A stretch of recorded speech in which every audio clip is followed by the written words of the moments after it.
বাংলাদেশ এবং ভারতের মধ্যে সম্পর্ক স্বাভাবিক করার জন্য যখন নানামুখী উদ্যোগ চলছে, তার মধ্যে ঢাকায় এসছেন ভারতীয় গোয়েন্দা সংস্থা রয়ের প্রধান পরাগ জৈন।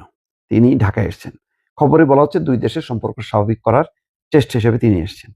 এবং আ এটি আবার কোন দেশই আনুষ্ঠানিকভাবে প্রকাশ করেনি। গোয়েন্দা সংস্থা প্রধানদের আ সফরগুলি সম্ভবত এমনই হয় যে তারা আনুষ্ঠানিকভাবে কোনো কিছু জানায় না। কিন্তু এর ভেতরে একটা সামরিক, আইন শৃঙ্খলা, গোয়েন্দা নানা রকম তৎপরতা থাকে। সেই যেই এইসব তৎপরতার মূল লক্ষ্য হলো সমন্বয় করা এবং ২ দেশের মধ্যে যেহেতু নানা ধরনের চুক্তি আছে ভারত এবং বাংলাদেশের মধ্যে, তারই অংশ হিসেবে হয়তো তিনি এসছেন। বলা হচ্ছে রোববার ৯ই আগস্ট দুপুরে এয়ার ইন্ডিয়ার একটি ফ্লাইটে ৪ সদস্যের প্রতিনিধি দলটি ঢাকার হজরত শাহজালাল আন্তর্জাতিক বিমানবন্দরে পৌঁছায়। তারা একটি হোটেলে অবস্থান করবেন। কতদিনের জন্য এসছেন তা পরিষ্কার করা হয়নি। পরাগ জৈন এর সচিবের দায়িত্ব পালনের পাশাপাশি ভারতের স্পেশাল প্রোটেকশন গ্রুপের বিশেষ সচিব হিসেবেও দায়িত্ব পালন করছেন। ঢাকা সফরে তার সঙ্গে আছেন অশ্বিন মুকুন্দ, কোটনিশ, রাহুল নেগি এবং শৈবাল রায় চৌধুরী।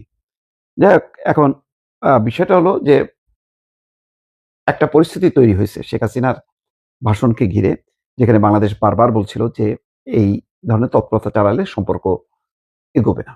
সম্পর্কের ক্ষেত্রে একটি বাধা যে শেখ হাসিনা সেখানে রাজনৈতিক তৎপরতা চালাবে, এটা বাংলাদেশ হজম করতে পারবে না এবং এটা হবে না কখনো।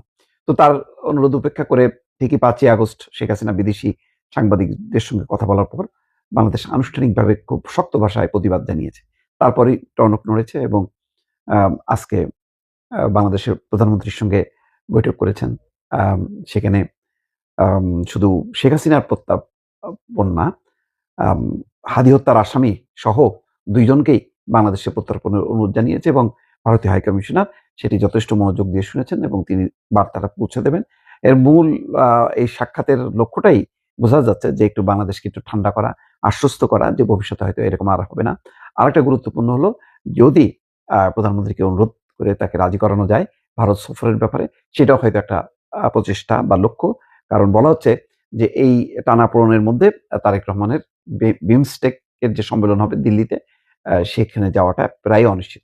হয়তো সেটাকে আম নিশ্চিত করার জন্য তার ভারতে যদি সফর করেন, তার গোয়েন্দা নিরাপত্তা আ ম কিভাবে নিশ্চিত করা হবে বা পুরো সফরটা ঘিরে যে নিরাপত্তা বিষয়টা থাকবে, সেই বিষয়েও হয়তো আ আলোচনার জন্য রয়ের প্রধান আসতে পারেন।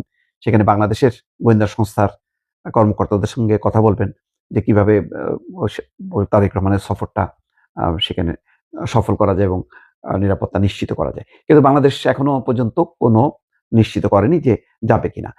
আজকের যেই বৈঠকটা হয়ে গেল আ আ দীনেশ ত্রিবেদীর সাথে, সেই বৈঠকের পর হয়তো বাংলাদেশ মুখ খুলতে পারে এবং হয়তো যাওয়ার একটা সিদ্ধান্ত নিতে পারে। তার জন্য হয়তো ভারত আরো ২-৩ দিন অপেক্ষা করবে।